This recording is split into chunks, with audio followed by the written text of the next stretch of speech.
Good morning, everyone. This is Danielle and Christy from ND Visionary Partners and various other brands. So, we are here talking to you about what is more important in your business. Because Christy did a webinar the other day, and I'm going to let her give us a little background on that in a second. But things make us really think, especially when you're bringing in HR and just the company cultures that exist currently out there. So, Christy, tell us a little background of why this is coming up as part of a conversation. Absolutely. So earlier this week, I presented at the Golden Key Academy a webinar on invisible disabilities. What you see, what you don't see does cost you. And as we were unpacking what they are and what companies can do to help maximize personal effectiveness, I was sharing my own personal story of I have what's called vocal cord dysfunction when I'm exposed to perfumes, fragrances, scents, anything like that. They'll lock up. I can't breathe. I could pass out. It's not a fun moment. And as I was sharing that, I disclosed to a colleague, and the colleague said, "Well, I don't care. I'm going to still wear perfume. You have to figure it out." Fast forward, I was moved to a different side of the building by myself because that was the accommodation that they can make, despite the fact that there was a policy in the company to not wear perfumes or strong scents. And so that this came up in a great discussion of, well, how can, if I'm asking for an accommodation or asking for a request to support me so that I can actually perform my job duties and work, but I'm asking somebody else to do something different than what they're doing, isn't that, isn't that kind of conflicting and unacceptable too? And so I was like, wow, this is a really good conversation we need to have, because not every company has a policy around perfumes or things like that. And so, how does one person's need for working effectively exist when somebody else has another preference? So, my first answer when Christy and I chatted about this yesterday during our meeting was if it's part of policy, then policy needs to be adhered to. Like, Yeah. that's a no, to me, that's a no duh moment. I mean, is that my autistic brain going, hello, it's written policy? People, the person that was not following the policy should be following the policy, and company needs to enforce it. But what happens when it's not policy? Right. Right. I mean, it was, for me, it would have been better, honestly. I mean, encourage a conversation. Just encourage a conversation instead of panicking. It was like, I mean, our HR person wasn't co-located in the same building, so I could hear his deer in the headlight look while I'm asking this question and having a moment. And my immediate response is just have, like, find out what each person is thinking and feeling, and find a way to find a solution that can meet the needs, and decide, does this need to be a policy? Does this need to get institutionalized so that other people are also benefiting? And this comes up a lot, especially in the invisible disability world. There are policies that exist and aren't enforced. There are policies that don't exist that need to be put in place. But what happens when it could hurt somebody's feelings? And I think right now in our current corporate culture, that tends to be leaned on more than somebody's physical distress, unfortunately. And in your case, that's actually dangerous. Yes, it is. Yeah. Like passing out, you could pass out, hit your head and die. I mean, and Yeah. unfortunately that's not an exaggeration. No, it's not. But we know of, and you were telling me about, somebody who's allergic to onions and garlic or something, and can't attend company dinner functions because of it. Not even just dinner functions. They have a corporate event and they're catering, and it's anaphylaxis, airborne allergy to onions and garlic, and being told, well, this just don't show up, versus changing the menu or trying to find an alternative solution. It is tough. I mean, the one thing that she pointed out to me, I thought, wow, it's a great conversation. She said, well, what if somebody is in a wheelchair, and will you accommodate them and make sure that they can get there? And the answer was yes, of course we would. Well, then why are we not giving the same weight or the same consideration for other things that are can be physically detrimental for the person, and we're choosing to over index for the comfort of other folks for a menu or for perfume or anything like that. It just seems like we're behind the times. We are definitely behind the times. And it, just so you know, when it comes to ADA laws, if if Christy as an employee wanted to take the perfume thing to the ADA, you want to know what she would? She would win because that is a reasonable accommodation and it was already part of HR policy and it Exactly. wasn't being followed for a disability. Um, Peanut allergies, that's a really common one. And most people are that have a peanut allergy are deathly allergic, anaphylaxis shock or worse. And most company schools are now peanut free zones. Exactly. Exactly. Anything that causes that same type of reaction should be treated exactly the same. Absolutely. Absolutely. It just feels like though some things are becoming more mainstream and able to be talked about, and some things are just still kept under the surface and not knowing, or not, or perhaps Danielle, not even making that connection that you're making. That treat this the same as this. They're very similar, so let's put them in the same bucket because it has the same implications. And granted, most people aren't great with pattern recognition. So that is very much as a neurodivergent individual, it is something that I instantly have because it is one of my superpowers. And I do want to call it a superpower because it has come in handy many, many times and saved a lot of money for companies because I have good pattern recognition. This is why bringing in specific consultants to talk about these things is so important as a company because people, you don't see what you don't see, you don't know what you don't know, and you don't have a process for things that you don't know and you don't see. And that's why a consultant needs to be brought in for these types of things because you should have ADA compliance for every single thing, especially if it exists for a peanut allergy. It should exist for perfume and onions and garlic and all across the board. If you have a lift to get around stairs or an elevator for somebody in a wheelchair, then why is somebody who is neurodivergent who needs to be able to pace in a cubicle not allowed to do the same? These are things that it does not make sense why companies aren't providing that. And it comes back to, and we, Christy and I have this conversation all the time, personal effectiveness. Why aren't we looking at employees' personal effectiveness? I think it's just that I think companies are just feel that it's too hard, and that if they open that can of worms, what is going to pop out? It's, remember the chock full of nuts can that the worms popped out. I think that companies are really afraid that if we start to look at one, things are going to come out of the woodwork. And I've also heard companies also afraid of what if people are going to start saying that they have an invisible disability or disability and they don't, and what do we have to do there? So they're thinking dollars and cents and legal costs, from what I'm hearing. Yes. So let's talk about the cost of not providing for those with invisible disabilities. So there are so many ADA cases out there, so many ADA cases. I have a client, and it's not even on the ADA website yet, still, who won millions of dollars because she had a manager that refused to let her to take notes. Yeah, Does that sound ridiculous? Because it is. it is. It is. All of us take notes. All of us take notes. Come on, all of us take notes. Seriously, she just took them because of amazing pattern recognition and amazing attention to detail, took really detailed notes. Right. Okay, isn't that a plus for your team? I think. Hello, put this woman in charge of taking notes for everything so everybody stays on task. This is not a difficult conversation.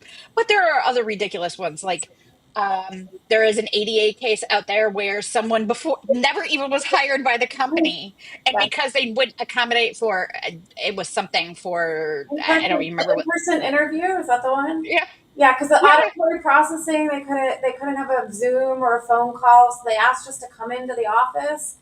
Yeah, I think They they're. won $275,000 or something like that. It never even worked for the I company. know. That, I that's one of know. my favorite ones to bring up. I'm like, your lack of being able to have any understanding of what's going on out there is costing your company money Yeah.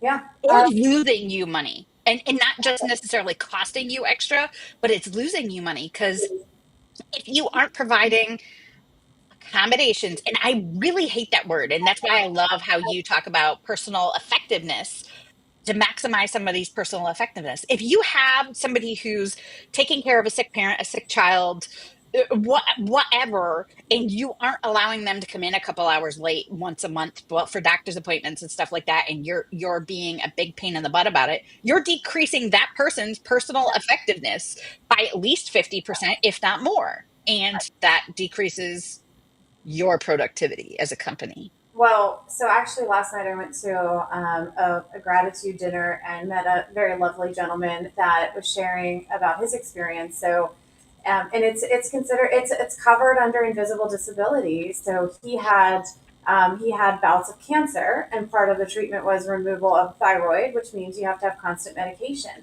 But until you get that medication regulated, it could be an emotional roller coaster, right? And so he requested those accommodations and said by the afternoon when the levels are different, moods are going to be unstable, and asked for just some simple things like front loading the day or other things like that.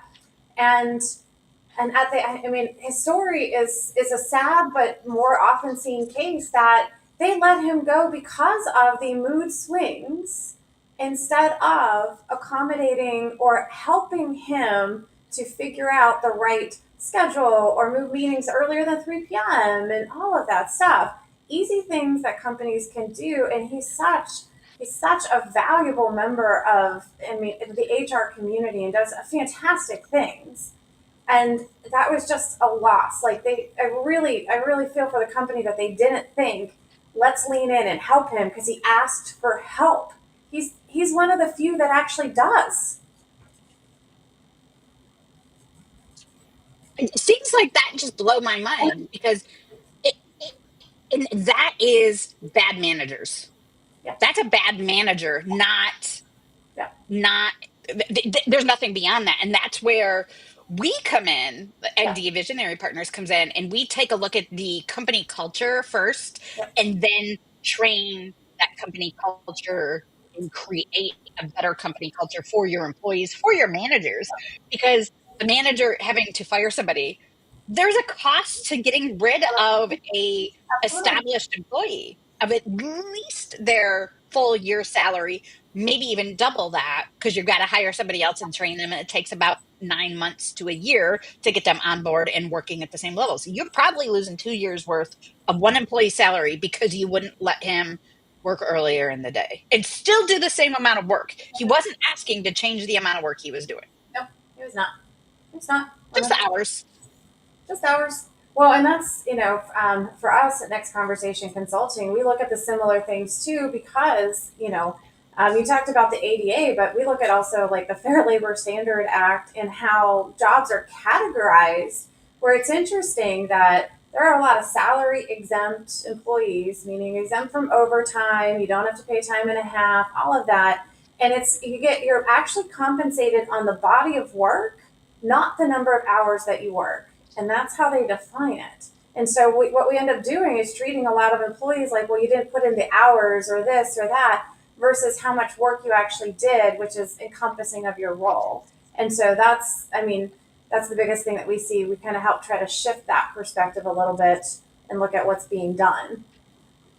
And we look at it from an invisible disability perspective. We Yeah. really hyper focus in on invisible disabilities. Obviously, ND, neurodivergency, is one of our specialties here. But we really take a look and say, how much are you decreasing your company's overall productivity? Yeah. How much can we increase it just by proper training and proper understanding of what invisible disabilities need? And again, it's not about accommodations. And companies hear that at first and they get very like worried that we're going to cost them a ton of money. Hiring us, the last company we did stuff for, and it was a very small company, but last company we did stuff for, we saved them 40% in accommodations cost Wow. just by training managers. Absolutely. Well, and then we 40% I know. Well, savings. I know that's not just for training, and that's ROI on the training. And Yeah, so what we do is we bring you in and partner with you, and we bake that into their leadership development training. We bake that into all the performance management. We bake that into succession planning, so that the way that they think and talk is part of, and not a thing that stands alone. And an extra training you have to take. No, no, it's part of how you are as a leader, how we promote leaders, how we reinforce leadership, all of that. how we train our leaders, because a lot of Yeah, leaders are fantastic employees and yeah, they're a reason why they got promoted to a yeah. leadership. But leaders are built, not born. Well, yeah, it is. Yeah, we work with leaders as and with everybody as they're making those mindset shifts. If you know, once it's a whole different way of thinking. Once you start leading people, then leading people who lead people, and then leading the company. And if you don't understand what comes with that, you don't understand what you have to do to help the people that are working with you and alongside you. Right? Yeah. Absolutely. And 40%, when I say 40% savings, I know that I've worked with other companies where we've saved them way more. Yeah. That's just the newest one on the top of my head because it's there. But accommodations usually cost companies very, Oh, very very little. little. Very Very, little. if anything at all. Like allowing your employee to come in at 5 a.m. and stay until 2 p.m. versus starting at 9 a.m. and having to work till 5 p.m. They're still doing the same amount of work. They're probably increasing their effect. You're increasing their effectiveness by allowing them to work whatever it was they asked for. You're also decreasing their need for mental health Right. support, as much mental health support, as many sick days, and all of those things by allowing, accommodating by a little bit. We're not asking you to change the hours. We're not asking you to change the workload. In most cases, we may be asking you to balance the workload Right. slightly differently across your team, but not change what's getting done ever. Exactly. Absolutely.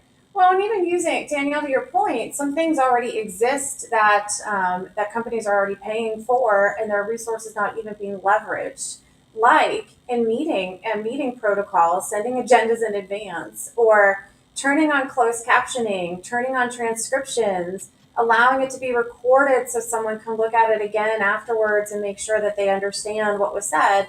Those things exist. They're some of them you don't even have to hit a button. They're already going to be at your fingertips. You just change the setting and it goes.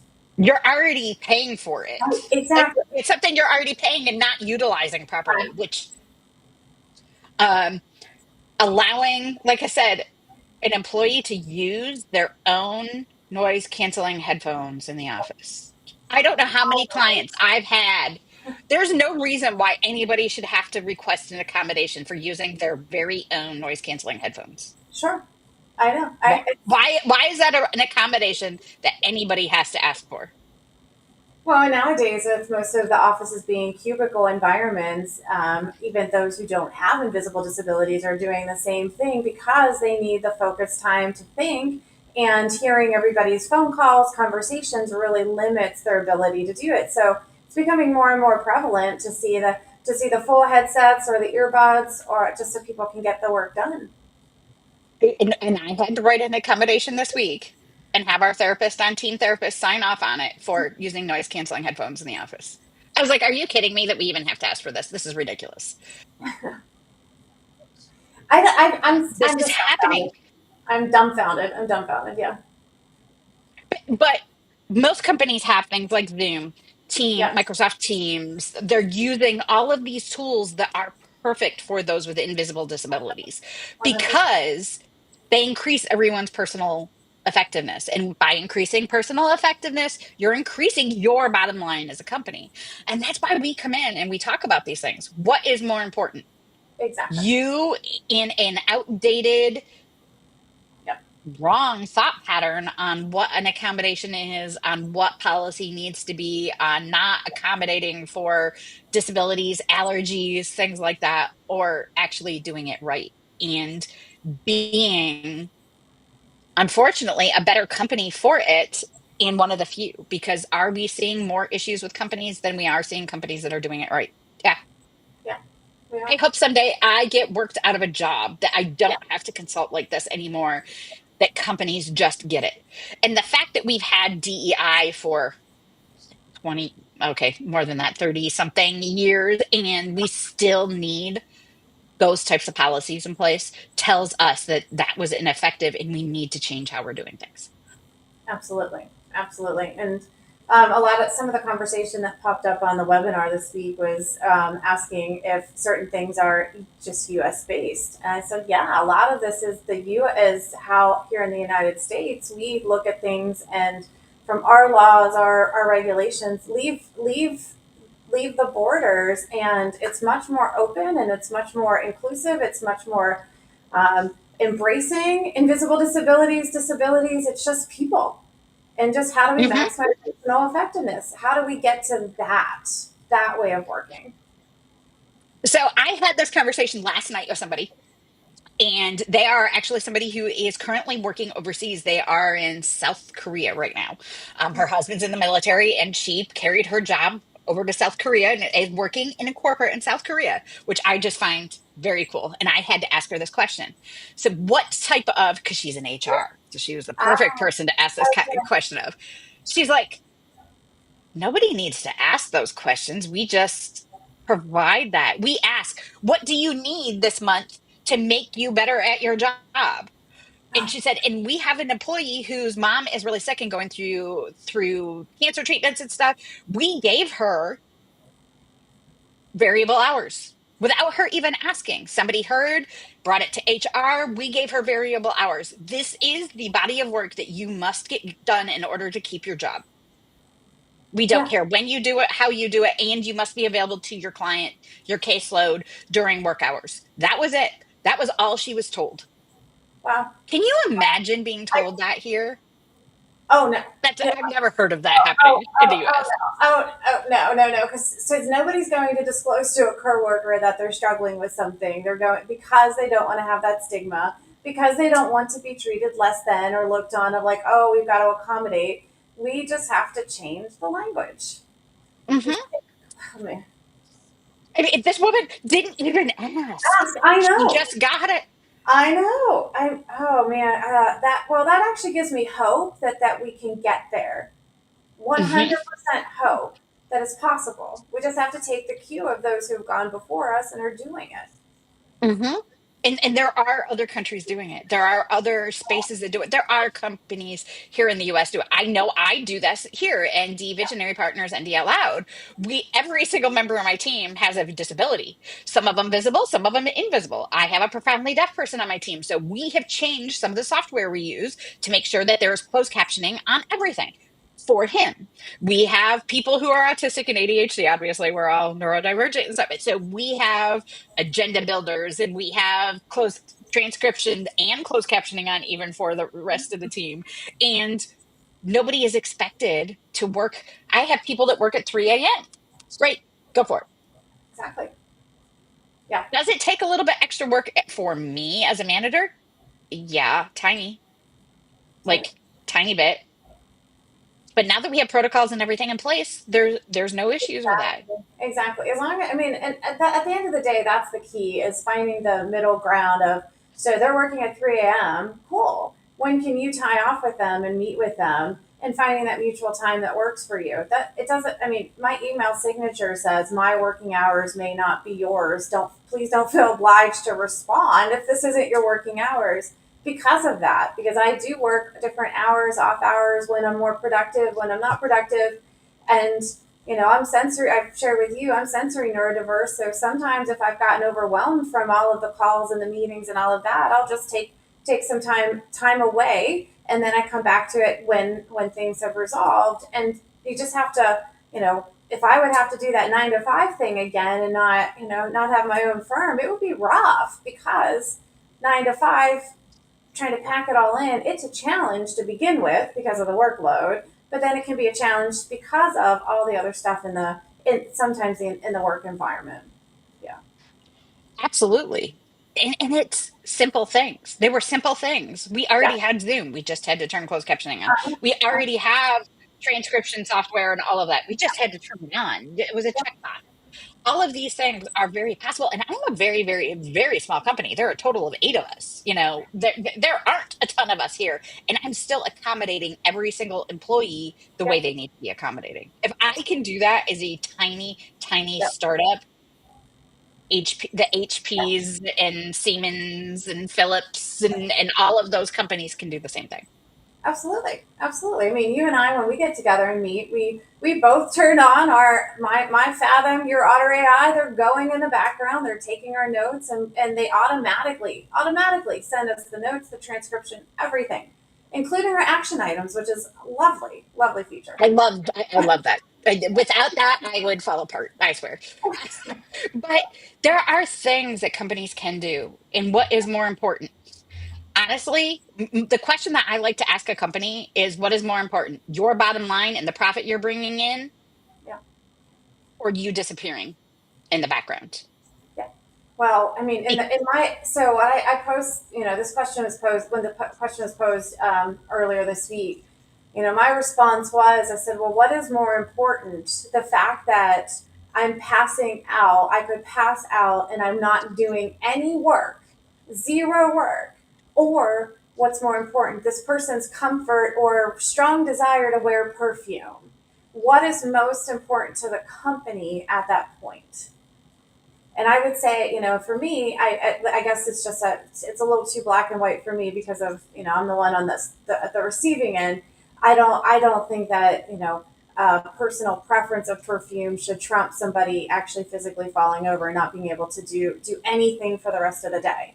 Because the thing I never mentioned to you is that it also triggers an immediate migraine. And if anybody has struggled with migraines, they are no joke because you're out for the count, and so no breathing and a headache, not a good combo. Mm-mm.